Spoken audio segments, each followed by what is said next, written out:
road to the Kentucky Derby is back here on the Turf and Touchdowns podcast, focusing on the Louisiana Derby this week. A really good renewal of the race as well. We'll get to that in just a moment. Myself, Luke Caldera, alongside Tom Collins, as always.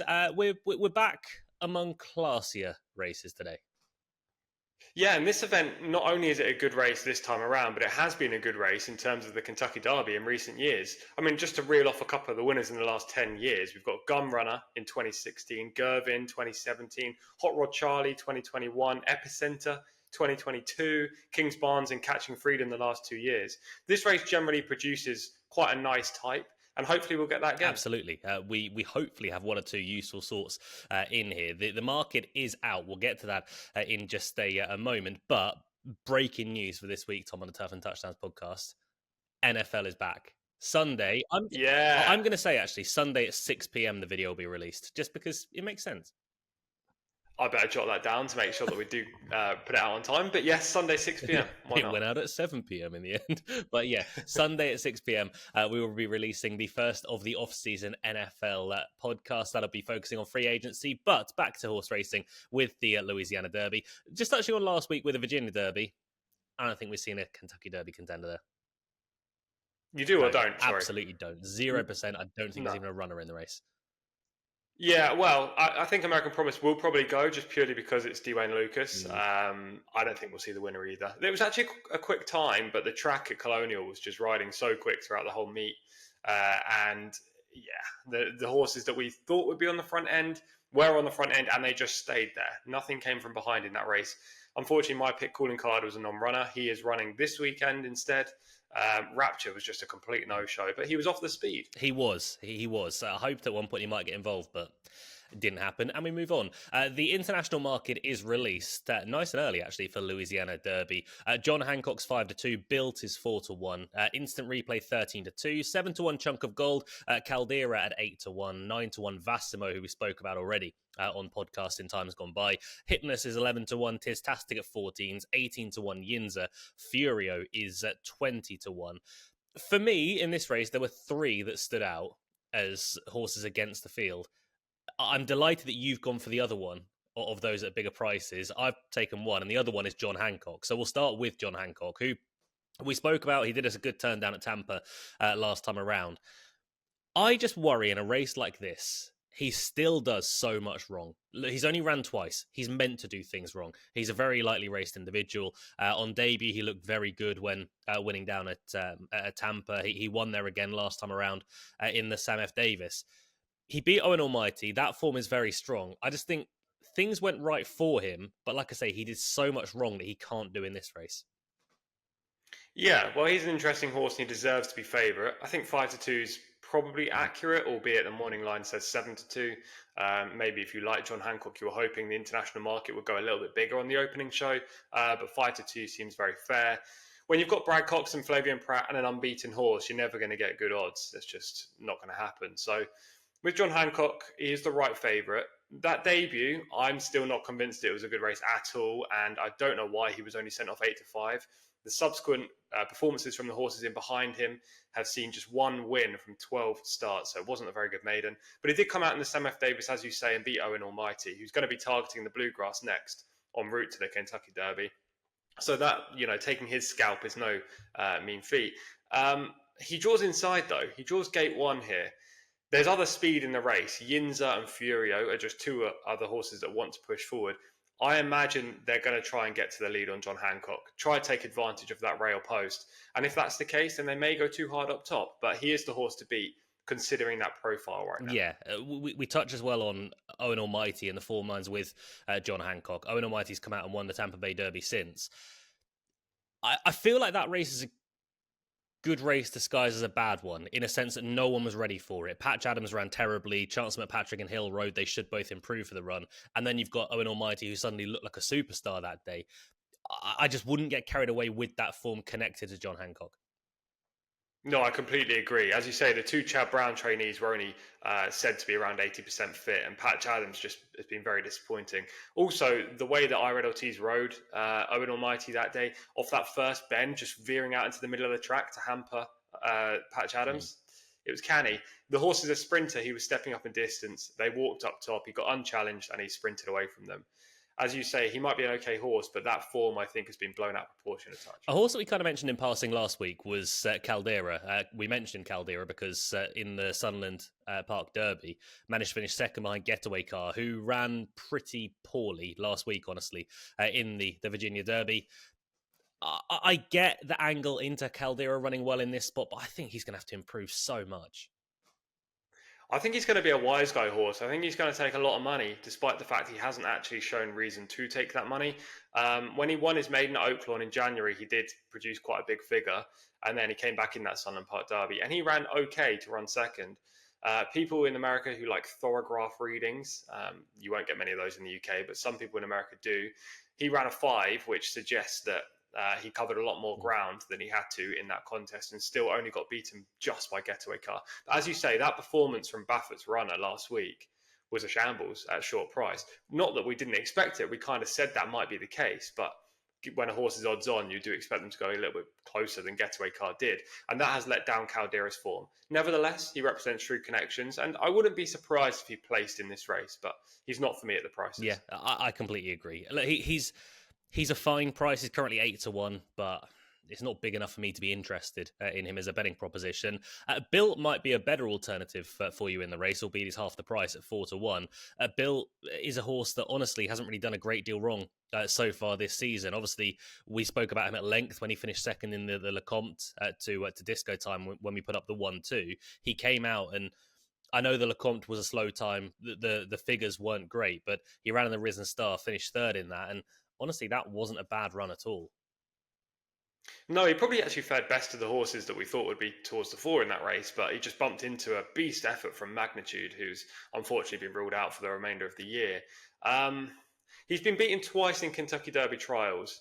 Okay, he's run well in both of them, but is he going to take that step forward to win this one? I don't know. I feel like we've potentially seen his ceiling. That being said, on form alone, he is the one to beat. On profile, you're probably looking towards John Hancock because he has that upside. But on form alone, Built is the standard setter, and therefore 4 or 5-1 is about a fair price. I think he'll be there or thereabouts. Blinkers go on. If you like Built, that's the biggest positive. Yeah.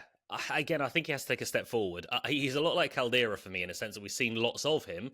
Now he has to go and do something kind of randomly on his next start. He's ran 5 times already. Honestly, I thought 1 or 2 in here shaped better from the Risen Star. Going forward, but we'll get to that in a moment. We've also in this contest got instant replay. Now, I mean, if John Hancock's an unknown, instant replay files under that as well. We've seen a little bit of him.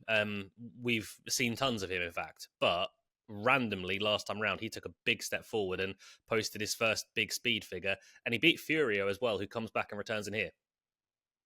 That was a huge effort last time. And if you watch the final furlong or 2 furlongs of that race, he is so strong at the wire.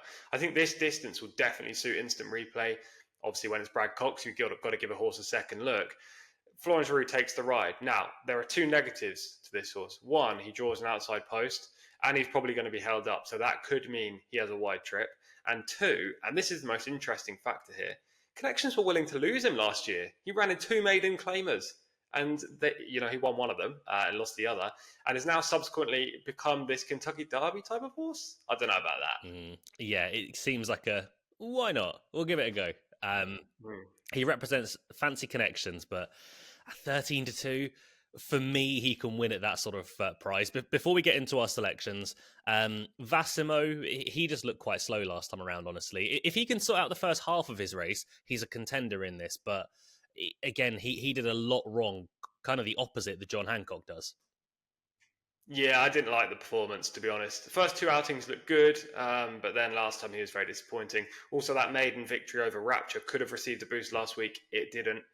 So maybe Vassimo is just not as good as hype. Tistastic was a horse that we mentioned a few weeks ago now over at Oaklawn. Didn't really come up to scratch in that contest. He's 14-1 in here now. Yeah, I do think he's a good horse, Tistastic. In the Risen Star, he ran okay, but I still believe this horse is going to be better seen on turf. I don't quite know why they're not going down that route. Maybe Connections are desperate for a runner in the Derby, but yeah, he's not for me in this spot.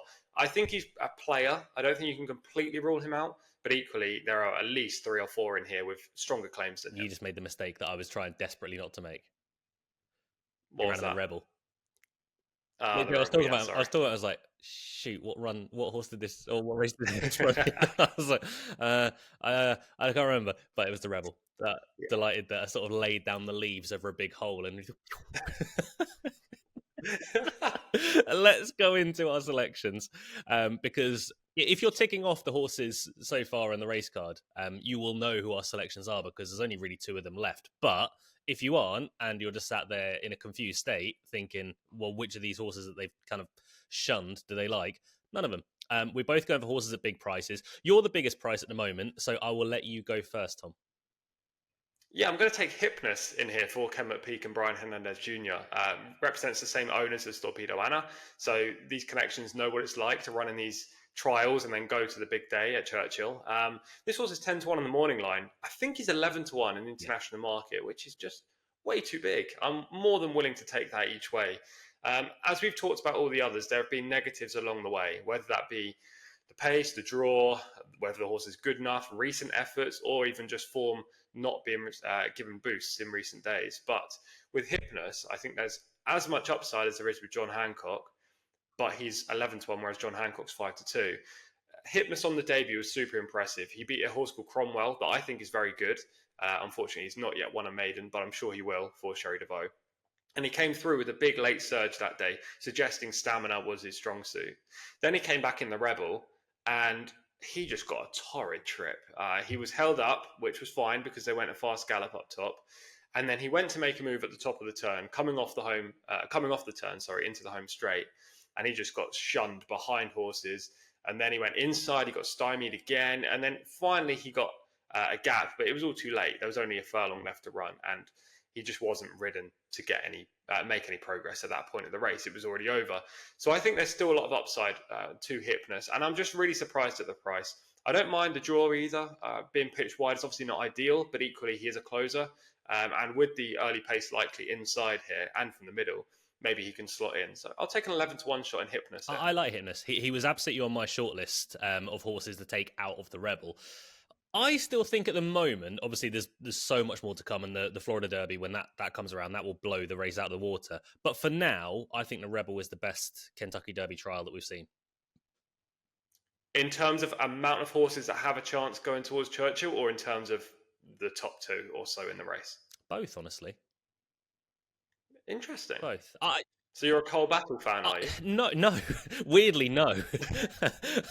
I think there were horses out of that race that we can take. Sandman, was it Publisher we put up as well?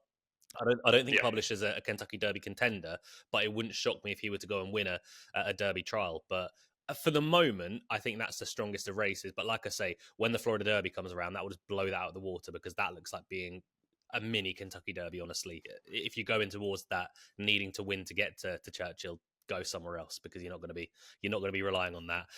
Tom's siding with Hypnus. I do like Hypnus as an each way shout, but I'm going to go for a horse that last week, the horse that managed to win the Virginia Derby, in my form study, I mistook for this horse. I'm going to go for Chunk of Gold, who last time around I thought ran a really good race in the Risen Star. Now, the Risen Star was a contest that Ben Curtis and Magnitude stole from the front. They managed to kick clear of the field, and it was a case of game over halfway down the back straight. Built was going with Magnitude, and in the end, finish a touch tired, fading back into third place. But Chunk of Gold didn't get a nice trip whatsoever. He did up until the end of the back straight, and then he was, or Jareth Lovebury was looking for a gap, and he couldn't really find one. He sacrificed so many lengths as they were preparing to turn for home. He made up, again, so much ground in the home straight. And the fact he finished quite fresh, I like. I think there's a lot more to come from him. And the thing I like most, his first two runs were on a synthetic surface on the all-weather. That was over at Turfway Park. This was his dirt debut. To run a speed figure of 92 in a Risen Star and finish second on your dirt debut, I think that's a serious performance. I think this is a good race. I can see this horse possibly going towards Churchill Downs and maybe being a runner in the Kentucky Derby. And again, you're getting value as well. He's currently, Tom, in the international market 7 to 1.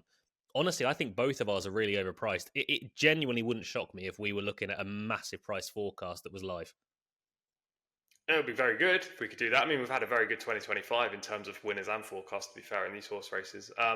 Yeah, I can certainly see it. I like the draw as well. He's going to be held up just on the rail probably and look for that kind of rail skimming trip into the home straight and launch a challenge.